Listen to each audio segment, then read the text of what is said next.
안녕하세요. 반야의 새벽의 BJ 반야지입니다. 오늘은 2015년 8월 6일 목요일이고요. 반야의 새벽 20회 방송으로 시작하도록 하겠습니다.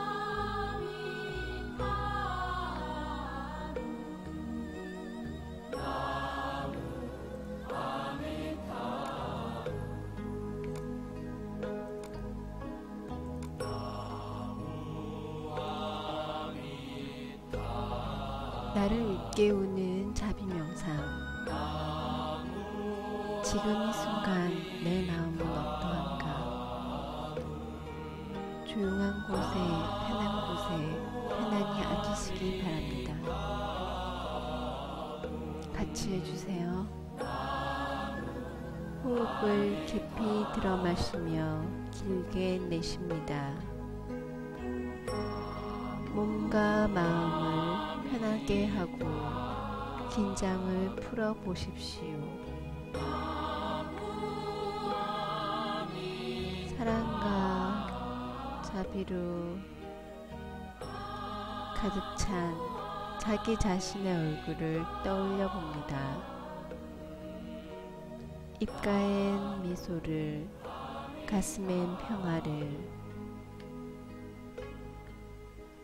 담고서 이렇게 되뇌어 봅니다. 나는 하나밖에 없는, 무엇과도 바꿀 수 없는 귀한 나 자신에게 자비의 마음을 보냅니다. 내가 욕심에서 벗어나기를 바랍니다. 내가 화냄에서 벗어나기를 바랍니다. 내가 어리석음에서 벗어나기를 바랍니다. 내가 근심과 고통에서 벗어나 진정으로 행복하기를 바랍니다. 자비심이 몸과 마음에 스며들도록 계속해서 반복합니다.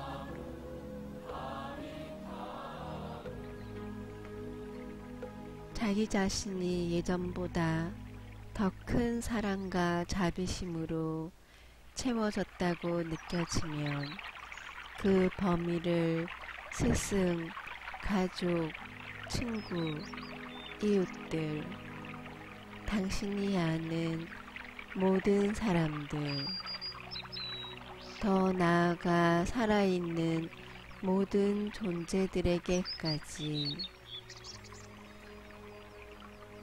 자비의 마음을 넓혀 나갑니다.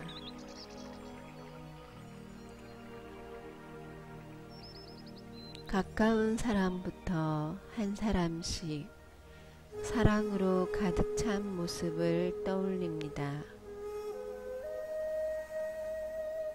편안하고 행복한 마음으로 부드럽게 호흡하며 자비의 마음을 보냅니다.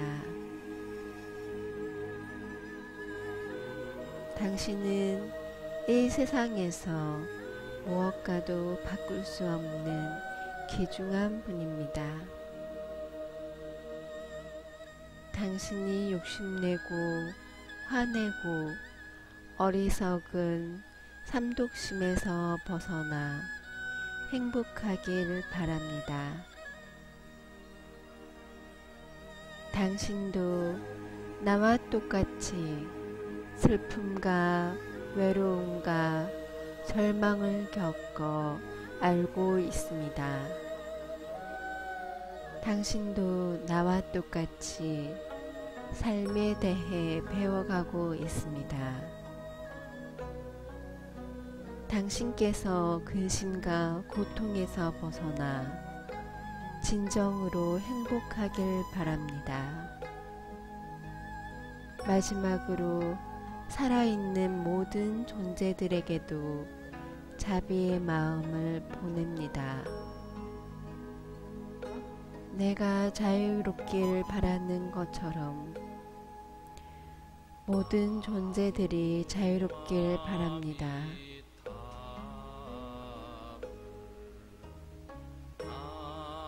내가 평온하길 바라는 것처럼 모든 존재들이 평온하길 바랍니다.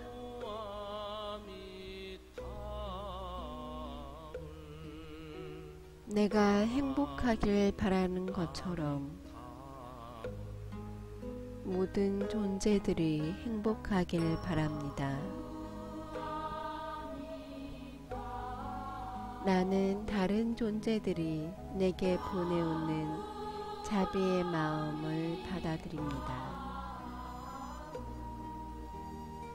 나와 존재하는 모든 이들이 다 함께 행복하길 바랍니다. 자비 명상은 언제 어디서나 할 수 있습니다. 자비 명상을 하면 마음이 편해집니다. 편해진 마음으로 생활하면 인간관계가 좋아지고 가족은 행복해지며 하는 일은 잘 풀립니다. 그것이 바로 자비의 힘입니다. 자비의 힘은 내 마음을 평화롭게 하고 너와 나를 하나로 만들고 세상을 아름답게 만듭니다.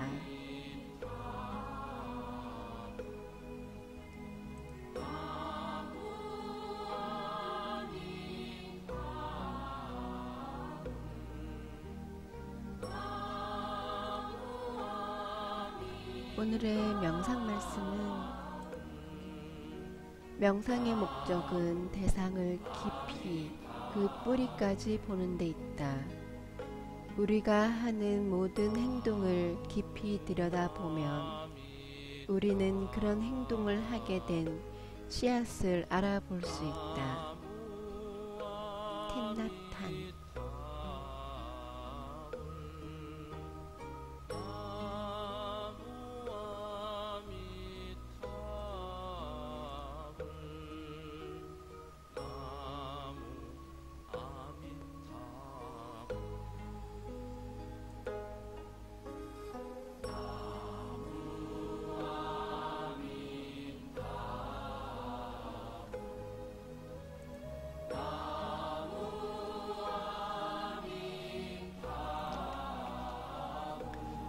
부처님의 생애를 도하겠습니다.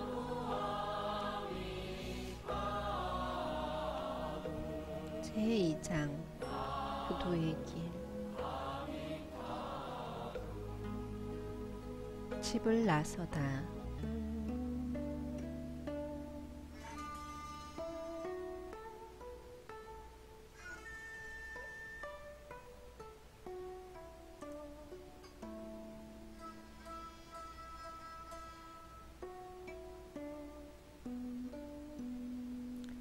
새로운 왕자의 탄생을 축하하며 밤낮으로 이어진 7일 동안의 떠들썩한 잔치가 끝났다. 모든 이들이 지쳐 잠이 들었다. 넓은 궁전에 깨어있는 사람이라고는 태자 한 사람뿐이었다. 창문 틈으로 스며드는 고요한 달빛을 받으며 왕자는 생각에 잠겼다. 한 나그네가 강야를 거닐다가 코끼리를 만나 도망치고 있었다. 두려움과 공포에 휩싸인 눈빛으로 혼신의 힘을 다해 달리고 있다.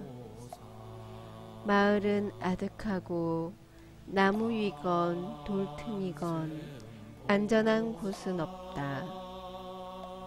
숨을 곳을 찾아 사방으로 내달리다 겨우 발견한 곳이 바닥이 말라버린 우물이다. 저곳이면 그래도 괜찮겠지. 나무 곁 등나무 뿌리를 타고 아래로 내려가다가 그는 다시 소스라치게 놀랐다. 컴컴한 바닥에 시커먼 독룡이 입을 떡하니 벌리고 있는 것이다. 그때서야 먹잇감을 노리며 사방에서 혀를 널름거리는 네 마리의 독사가 눈에 들어왔다. 다시 위로 올라가야 할까? 그는 하얗게 질려버렸다. 쫓아온 코끼리가 코를 높이 치켜들고 포효하고 있었다. 올라오기만 하면 밟아버릴 태세다. 믿을 것이라고는 가느다란 등나무 뿔이 한 줄기뿐이다. 그러나 그 뿌리마저 흰 쥐와 검은 쥐가 나타나 번갈아 가며 갉아먹고 있다. 이젠 어떻게 해야 하나. 두려움과 공포에 질린 얼굴 위로 무언가 떨어져 입으로 흘러들었다. 꿀이었다. 등나무 덩쿨 위에 벌집이 있었던 것이다. 똑, 똑, 똑, 똑, 똑. 5방울의 달콤함과 감미로움에 취해 그는 눈을 감아버렸다. 바람에 나무가 흔들릴 때마다 벌들이 쏟아져 나와 온몸을 쏘아대고 2마리 쥐가 쉬지 않고 뿌리를 갉아먹고 사방에서 독사들이 씩씩거리고 사나운 들불이 일어나 광야를 태우는데도 그는 눈을 꼭 감고 바람이 다시 불기만 기다렸다.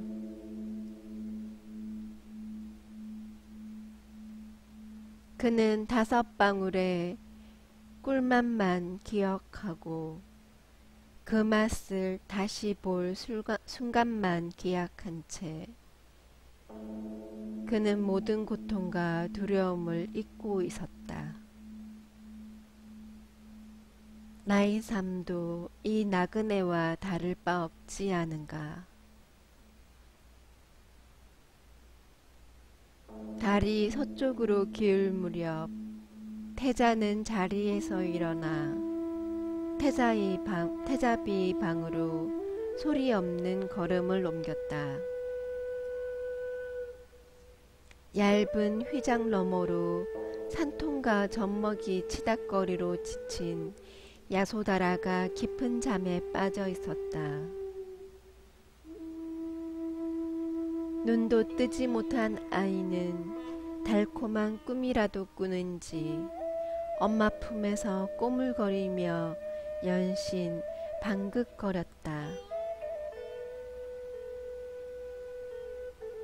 너무도 사랑스러운 두 얼굴을 태자는 멀찍이서 물끄러미 바라보았다. 그렇게 한참을 서성이다 천천히 발길을 돌려 찬나의 방으로 향했다. 일어나라 찬나야. 태자님, 이 밤에 무슨 일이십니까? 깐타카에게 안장을 얹어라. 갈 곳이 있다.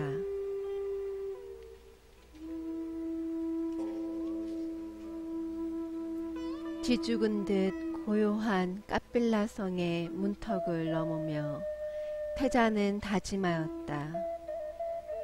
늙고 병들어 죽어야만 하는 이 고통과 근심을 해결하지 못한다면 고향으로 돌아오지 않으리라. 최상의 진리를 얻기 전엔 결코 나를 키워주신 마 빠자빠띠와 아내 야소다라를 찾지 않으리라. 태자는 희미한 달빛에 의지해 길을 재촉하였다. 평생을 그림자처럼 따른 찬나는 떨칠 수 없는 불길한 예감으로 고삐를 늦췄다. 그러나 속내를 모르는 깐타카의 걸음은 날래기만 하였다. 동쪽 하늘이 밝아올 무렵 태자는 아노마 강가의 은빛 모래 언덕에 다다랐다. 강 너머는 말라이 땅이었다. 비단처럼 보드라운 안개 너머로 붉게 물든 아침 풍경이 신비로웠다. 말에서 내린 태자는 깐타카의 새하얀 갈기를 쓰다듬으며 말했다. 이제 너희들이 할 일은 끝났다. 곁에서 시중 드느라 수고 많았다. 찬나야, 깐타카와 함께 궁으로 돌아가라. 찬나는 나무 둥치 같은 두 팔을 벌려 태자의 앞을 막아섰다. 안됩니다. 뜻을 거두고 왕궁으로 돌아가십시오. 부디 부왕과 왕비님, 태자비님과 새로 태어난 왕자님에게 슬픔을 안겨주지 마십시오. 도도한 강물의 흐름 같은 태자의 결심을 돌이킬 수는 없었다. 결연한 눈빛으로 찬나를 바라보던 태자가 천천히 칼을 꺼냈다. 누구도 함부로 손댈 수 없던 태자의 검푸른 머리카락이 허공에 흩어졌다. 태자는 상투를 장식했던 화려한 구슬을 찬나의 손에 쥐어주었다. 부왕께 전해다오. 나라를 내놓고 새로운 길을 찾아 숲으로 들어간 왕들은 예전부터 있었다고. 그러니 못난 짓이라 너무 나무라지만은 마시라고 전해다오.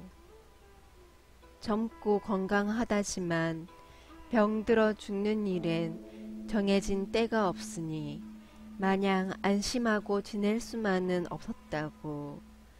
세상의 진리를 얻기 전엔 결코 돌아가지 않을 것이라고 전해다오. 태자는 몸에 지녔던 장신구들을 하나하나 풀었다. 이것은 왕비께 드리고 이것은 태자비께 드려라. 부디 슬픔에 오래 잠기지는 마시라고 전해다오.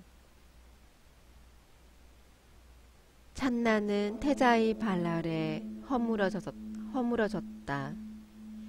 거칠고 강인한 찬나의 두 눈에 눈물이 그치질 않았다. 뜻을 거두지 않으시겠다면 차라리 저를 데려가십시오.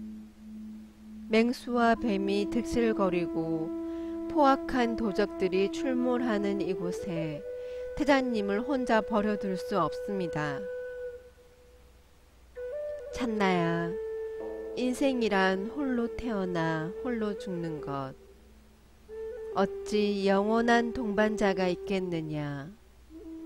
늙고 병들어 죽어야 하는 험난한 여정 속에서 너와 난들 어찌 영원히 함께 할 수 있겠느냐. 나는 이제 새 길을 갈 것이다. 찬나는 애원하였다.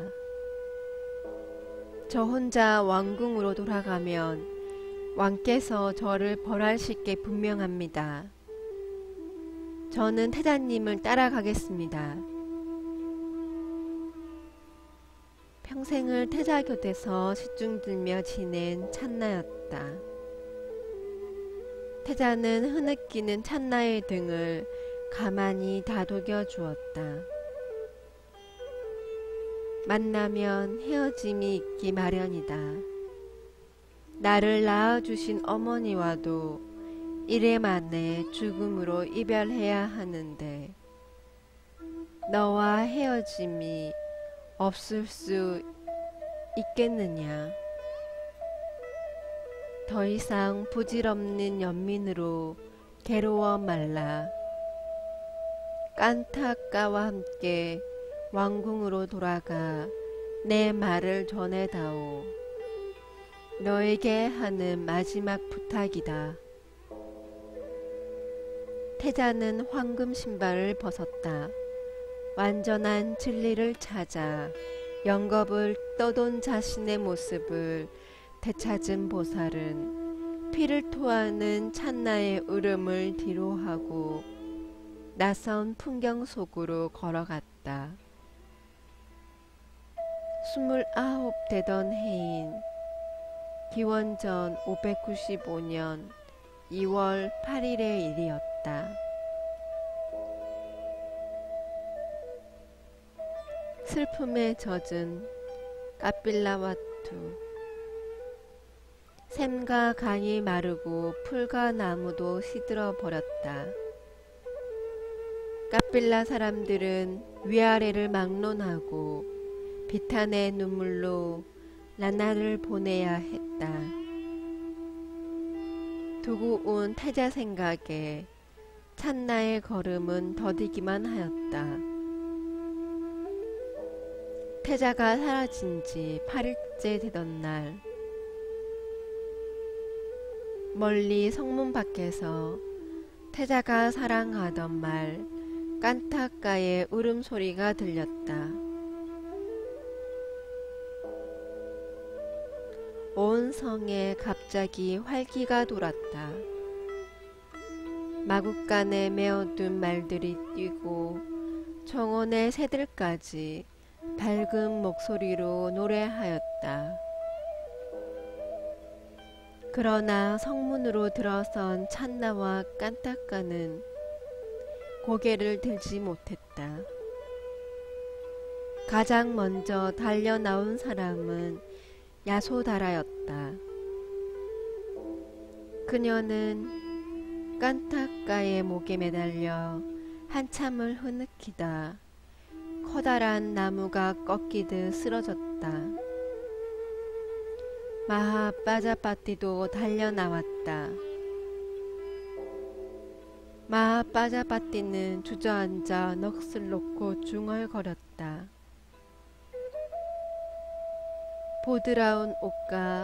보드라운 옷만 입던 내가 따가운 햇살과 들판의 벌레를 어찌 견딜까. 푹신한 이불에 눕던 내가 가시 돋친 풀밭에 어찌 누울까.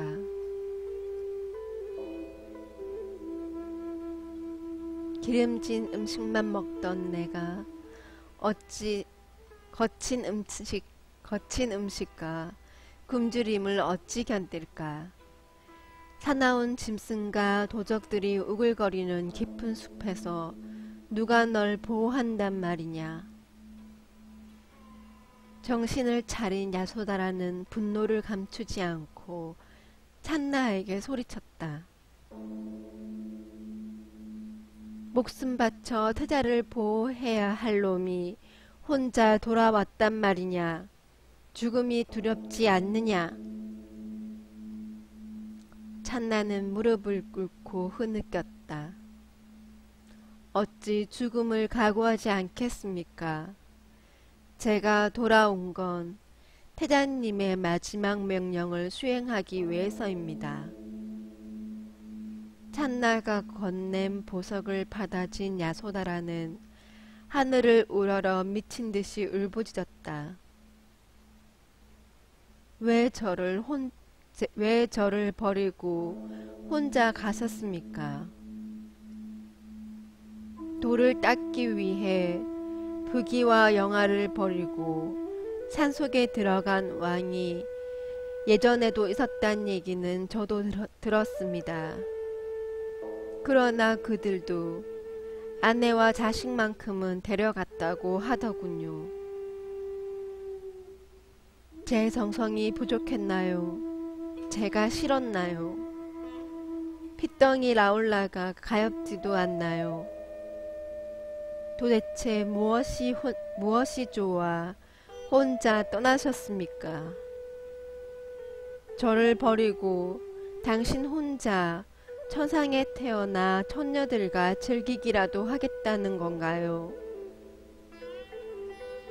야소다라는 손에 놓인 보석을 물끄러미 바라보았다. 영원한 사랑과 행복을 약속하던 보석이 이젠 변치 않는 슬픔으로 남겠군요. 이렇게 버림받고도 제 심장이 찢어지지 않는 건 제가 새붙이나 돌덩이이기 때문이겠지요. 태자를 염려하며 사당에서 기도하던 숫도다나 왕이 통곡 소리에 놀라 뜰로 달려나왔다. 찬나는 태자의 상투를 장식했던 보석과 일산 그리고 백마를 왕에게 바쳤다. 왕은 쓰러지고 말았다. 대신들의 부축으로 겨우 정신을 차린 숫도다나 왕은 한숨을 내뱉었다. 아들아, 너를 위해 지어준 세 개의 궁전으로는 부족했느냐? 왜 그것을 버리고 인적도 드문 황야를 떠돌고 숲을 헤맸느냐?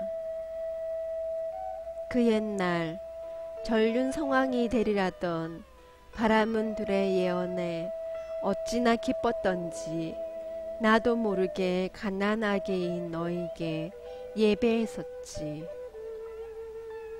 아들아, 그런 내가 이 아비와 나라를 버린단 말이냐?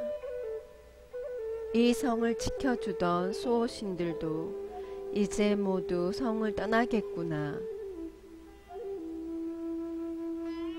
기대를 한몸에 받았던 아들을 숫도다나 왕은 포기할 수 없었다. 숫도다나 왕은 몸을 추스리고 국사와 대신들을 불러 태자를 뒤쫓도록 명령하였다. 데려와야 한다. 반드시 데려와야 한다. 숫도다나 왕의 설득.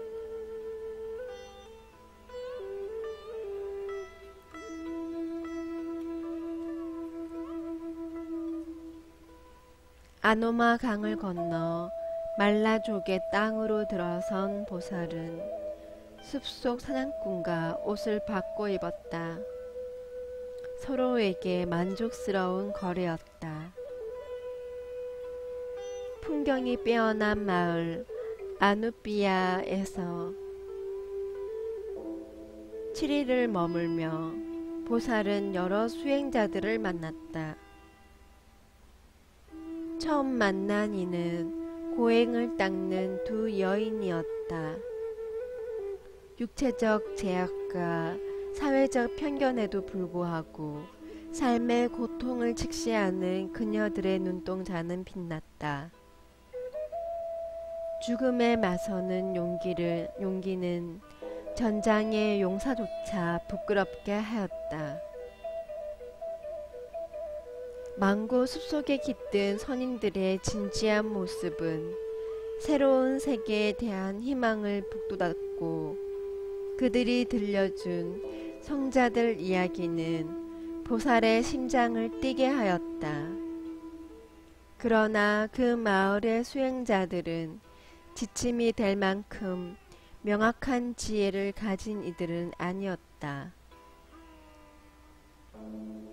도리어 보살의 총명함과 지혜에 놀라며 자신들의 오랜 고민과 노력이 보살만 못함을 토로하였다. 그들은 정중히 음식을 바치며 존경을 표하였다. 보살은 허술하고 더럽기 짝이 없는 한 벌의 옷으로 강렬한 떼약볕을 견디며 맨발로 꾸시 나라로 향하였다. 끼니가 되어도 제대로 먹을 수 없었고 밤이 되어도 편히 쉴 수 없었다. 난생 처음 굶주림과 목마름 그리고 고달픔을 느꼈다. 길가 나무 등걸에 기대 갈라진 발을 문지르며 아픔을 달랬다. 그때 보살을 뒤쫓던 부왕의 신하들이 그를 발견하였다. 급히 발에서 내린 신하들은 웃옷을 벗어 보살의 몸을 감싸고 피투성이가 된 발 아래 머리를 조아렸다. 이게 무슨 고생이십니까? 태자님 궁으로 돌아가시지요. 조금만 때를 기다리면 온 세상이 태자님 발 아래 놓일 것입니다. 보살은 소리 높여 꾸짖었다. 땅 위의 건세는 제가 구하는 것이 아닙니다. 섣부른 말로 보살을 설득할 수는 없었다. 신하들은 자세를 가다듬었다. 태자께서 오래전부터 출가의 뜻을 품고 계셨다는 건 저희도 알고 있습니다. 그 마음을 돌이키기 쉽지 않다는 것도 잘 알고 있습니다. 하지만 자식을 사랑하는 아버지의 마음은 어떻게 하시겠습니까? 부왕께서는 근심과 걱정으로 침식도 잊은 채 태자님이 돌아오기만 기다리고 계십니다. 부디 아버지의 마음을 헤아려 주십시오. 제가 어찌 부왕의 은혜를 모르고 어머니의 깊은 정을 모르겠습니까? 야소다라와 라울라가 어찌 사랑스럽지 않겠습니까?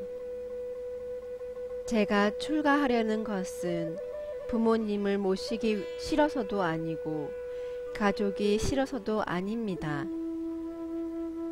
가족과 영원히 함께할 수 있고 생로병사의 고통마저 없다면 무엇 때문에 이곳까지 왔겠습니까?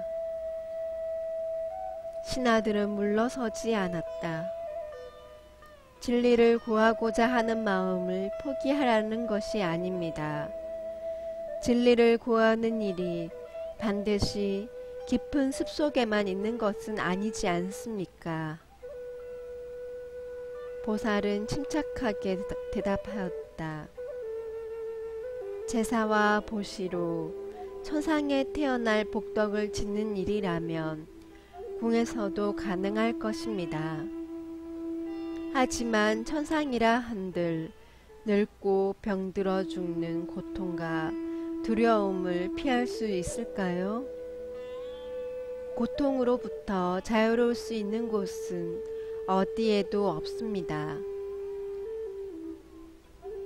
저는 늙고 병들어 죽어야만 하는 고통과 두려움을 끊고자 출가한 것입니다. 그 길은 궁에서 찾을 수 없습니다. 지금 아버지의 뜻을 어기면서까지 수행하고자 하는 까닭은 그런 고통과 두려움을 끊고 최고의 진리를 얻어 진정 자랑스러운 모습으로 다시 뵙고자 하는 것입니다. 태자님의 말뜻은 알겠습니다. 하지만 이미 수행하고 있는 사람들의 말도 제각각 아닙니까? 어떤 사람은 다음 생에 가보가 있다고 말하고 어떤 사람은 그런 것은 결코 없다고 말하기도 합니다. 이미 오랫동안 수행한 선인들도 미래의 가보가 있는지 없는지 확신하지 못하고 있습니다. 그런데 왜 확실한 현세의 부귀영화를 버리고 확실치도 않은 다음 생의 가보를 찾으려 하십니까? 다음 생의 가보에 대해 어떤 사람은 있다고 말하고 어떤 사람은 없다고 말합니다. 그들 모두 아직도 의심하고 있는 것이 사실입니다. 하지만 그렇다고 결정적으로 없다고 단정할 수도 없는 것 아닙니까? 게다가 나는 윤회 생사의 세계에서 좋은 가보를 바라고 여기에 온 것이 아닙니다. 그와 같은 윤회의 굴레로부터 벗어난 해탈을 찾는 것입니다. 생사의 가보도 있는지 없는지 확신할 수 없는데 어찌 해탈을 구하고자 하십니까? 많은 이들이 해탈을 말하지만 그건 더더욱 장담할 수 없는 일입니다. 나는 지금 누구를 따르기 위해, 누구의 가르침을 실천하기 위해 출가한 것이 아닙니다. 게다가 나는 바보가 아닙니다. 그들의 말이 믿을만한지 아닌지는 판단할 수 있습니다. 제발 그 사람들의 말만 앞세워 나에게 따지고 물으려 들지 마십시오. 금강석처럼 굳건한 보살의 의지를 신하들은 꺾을 수 없었다. 그들은 보살의 두 발에 매달려 애원하였다. 태자님, 제발 뜻을 거두고 궁으로 돌아가십시오. 어깨를 덮었던 비단 옷을 벗어 신하에게 건네며 보살은 또렷한 음성으로 말했다. 숙명처럼 던져진 이 고통의 수렁에서 벗어날 길을 반드시 찾을 것입니다. 내가 그 뜻을 성취하는 걸 여러분도 반드시 보게 될 것입니다. 그때까진 결코 돌아가지 않을 것이라고 부한께 전해 주십시오. 보살의 고단한 발걸음을 외면하지 못하고 신하들 가운데 5명이 뒤따랐다. 그들은 꼰단냐, 왓빠, 바띠야, 마하나마, 아사지였다.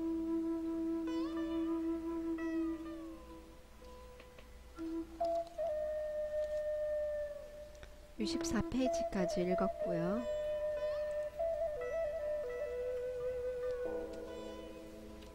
수다니빠따를 읽겠습니다.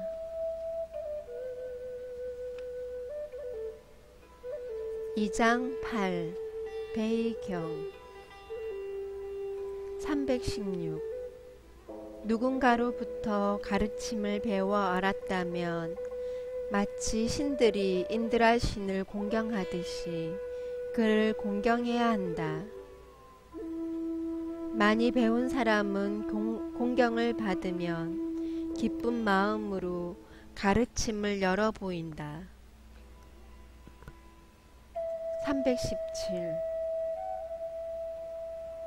지혜로운 이는 가르침에 주의를 기울이고 살펴서 그것을 실천한다. 그와 같은 사람을 가까이 하고 게으르지 않으면 그는 식견 있는 자, 지혜로운 자, 슬기로운 자가 된다.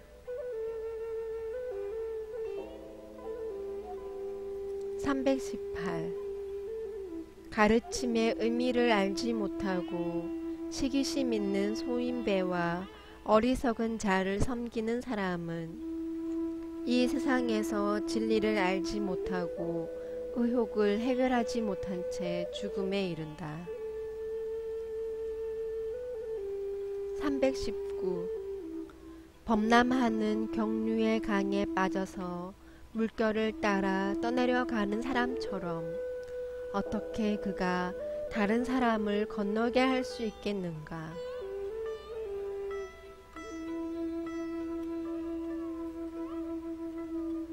320 마찬가지로 가르침을 잘 알지 못하고 많이 배운 이에게서 그 의미를 듣지도 않고 자기 자신도 알지 못하고 의혹을 해결하지 못한 사람이 어떻게 다른 사람을 이해하도록 할 수 있겠는가?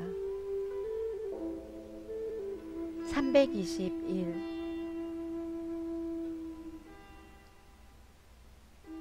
마치 튼튼한 배를 탄 사람이 노와 키를 갖추고 그것에 관한 방법을 알고 능숙하고 지혜롭다면 다른 많은 사람들을 건너게 할 수 있는 것과 같다.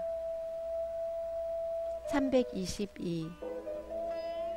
이처럼 또한 세상의 지혜를 얻은 사람, 잘 수행된 사람, 많이 배운 사람, 흔들리지 않는 성품을 가진 사람은 자신이 알고 있기 때문에 주의 깊게 들으려는 능력을 가진 다른 사람들을 이해시킬 수 있다. 323. 그러므로 지혜롭고 많이 배운 선한 분을 가까이 하라. 의미를 알고 그 길을 따르면서 가르침을 이해하면 그는 평안을 얻으리라.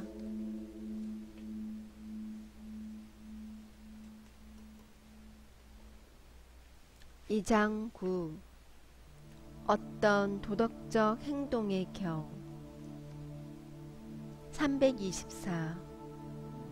어떤 도덕적 행동을 가지고 어떤 실천을 하고 어떤 행동을 발전시켜야 사람이 바르게 정립되고 세상의 목표를 얻을 수 있을까? 325. 웃어른을 공경하고 시기하지 않고 스승을 뵙는 적당한 때를 알아야 한다.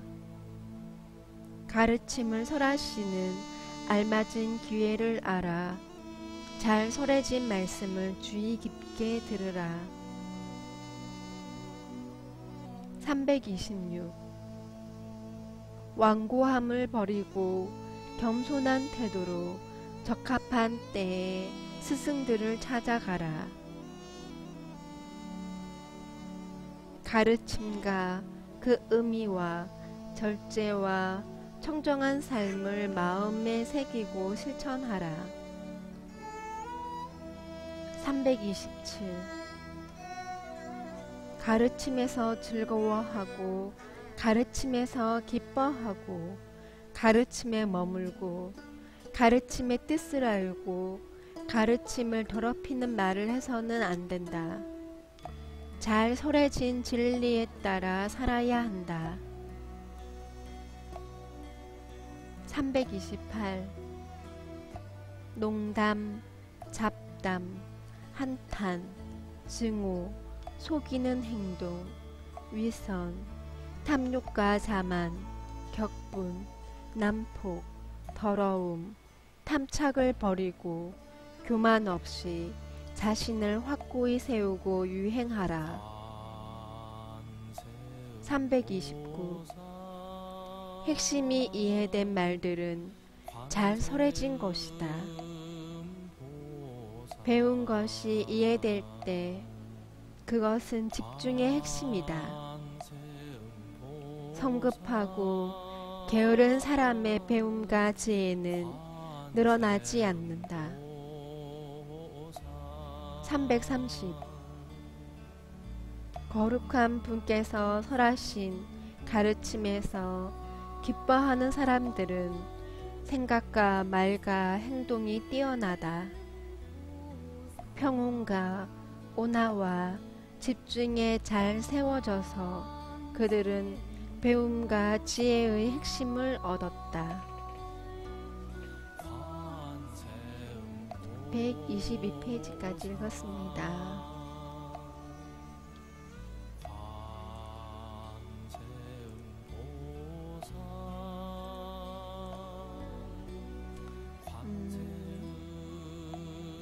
니르바나 밴드에 올린 글이고요. 벤틀리를 땅에 묻는 백만장자.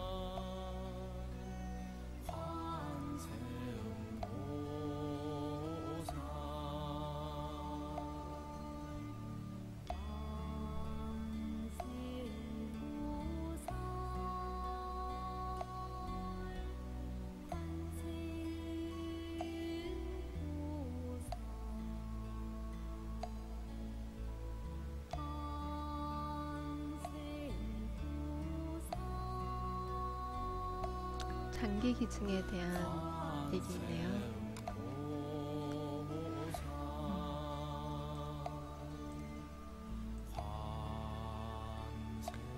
휴암능 성스님께서 올려주신 글입니다. 하늘에게 물으니 높게 보라 합니다. 바다에게 물으니 넓게 보라 합니다. 산에게 물으니 올라서라 합니다. 비에게 물으니 씻어내라 합니다. 파도에게 물으니 부딪혀 보라 합니다. 안개에게 물으니 마음으로 보라 합니다. 태양에게 물으니 도전하라 합니다. 달에게 물으니 어둠 속에 빛나라 합니다. 별에게 물으니 길을 찾으라 합니다. 바람에게 물으니 맞서라 합니다. 어둠에게 물으니까 쉬어가라 합니다. 오늘 하루도 더위와 싸워 이기고 행복한 하루 되시길.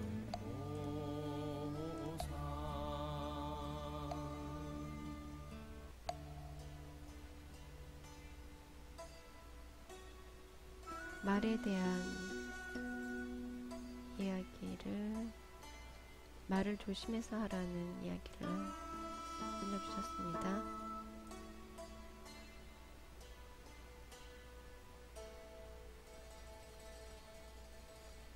지난 23일부터 지하철 2호선과 5호선 2884개 좌석에는 새로운 임산부 배려석 디자인이 시범 적용됐습니다.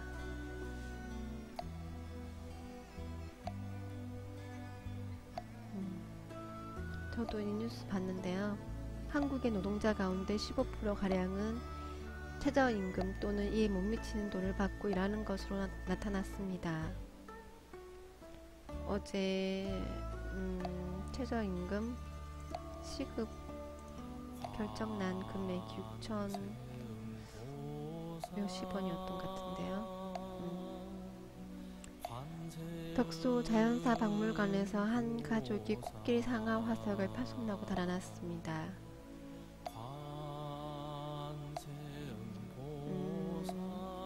연락을 기다리고 있군요. 얼마 전에 어느 나라 박물관인지 모르겠는데 어린아이가, 초등학생이 굉장히 고가의 항아리를 깨뜨려서 그 초등학생을 찾는 이유가 뭐 박물관이나 측에서 찾았겠죠. 도망간 아이에게 괜찮으니까 도망가지 말라고 놀라지 않았을까 더 걱정한다고 그랬던 뉴스가 기억이 나네요.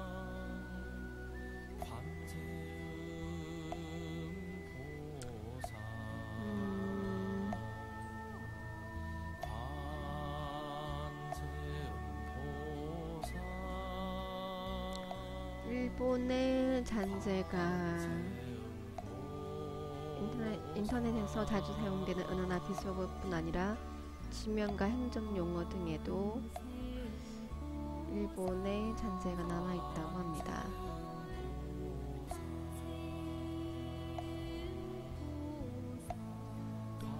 물론 다 없애야 되는 거죠.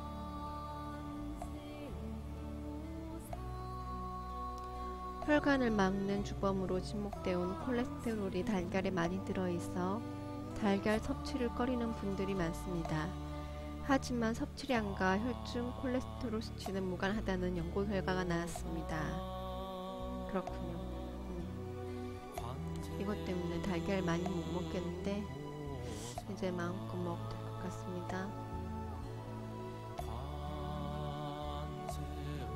단맛이 문제지요. 허니버터, 과자부터 달콤함을 내세운 소주까지.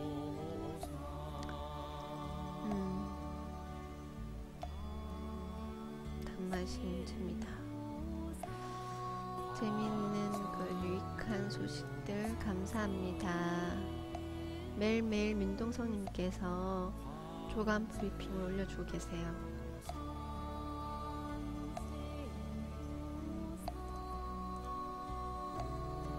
벌써 6시네요. 아름다운 요정.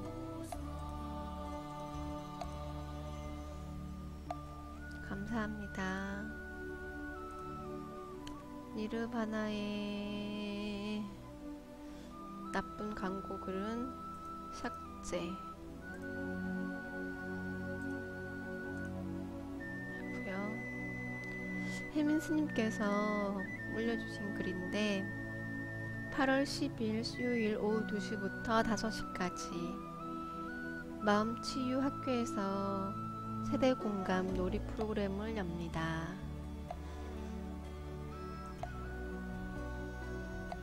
이런 내용이고요.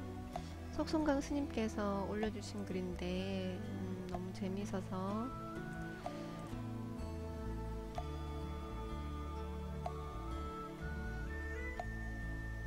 읽어봤어요. 선지식이 후학을 이끄는 방법은 크게 두 가지로 나눌 수 있다. 어떤 이는 자신이 이미 깨달았다고 착각하여 천방지축 설치며 풍파를 일으키는데, 이런 자는 모든 것을 부정하며 궁지로 몰아넣어서 더 이상 내보일 것이 없게 만들어야 한다. 다른 한편으로는 공에 떨어져 부정적이고 무기력한 사람이라면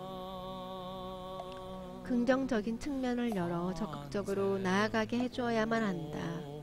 이 두 가지 방법은 옛날부터 선지식들이 사용했던 것이며 오늘날에도 가장 중요한 지도법이라고 할 것이다. 그러나 이것은 상대에 따라 적절하게 사용하지 않으면 오히려 부작용만 일으킴을 알아야 한다.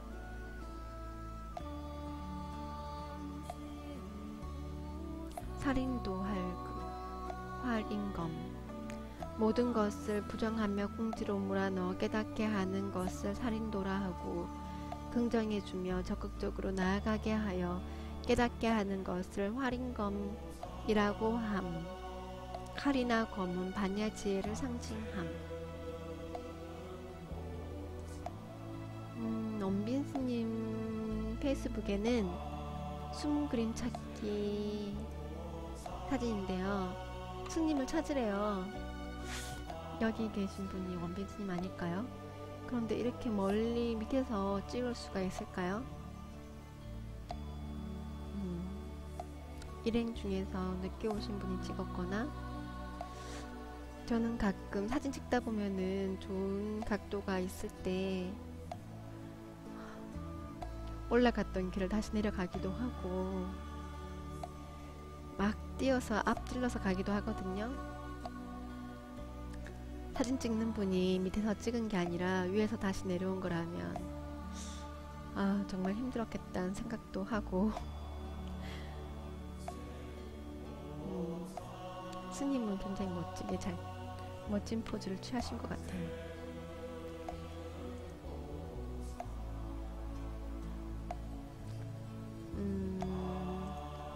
저는 수요일마다 조계사에 가서 불화를 그리는데, 어제는 문수보연 색상 들어갔거든요. 그래서 석간주 붉은색 칠하고, 그리고 화백록과 밝은 양청으로 6대4 비율로 섞은 푸른색을 칠했습니다. 다음은 이제 초록색을 칠해야 될 순서고요. 유선배들은 1년 걸렸다고 하는데, 제가 74기인데 3개월마다 세기수가 들어오는데 지금 79기랑 같이 가고 있거든요.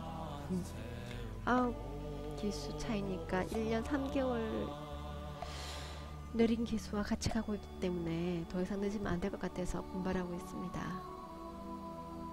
아마 빨리 끝나지 않을까 싶어요.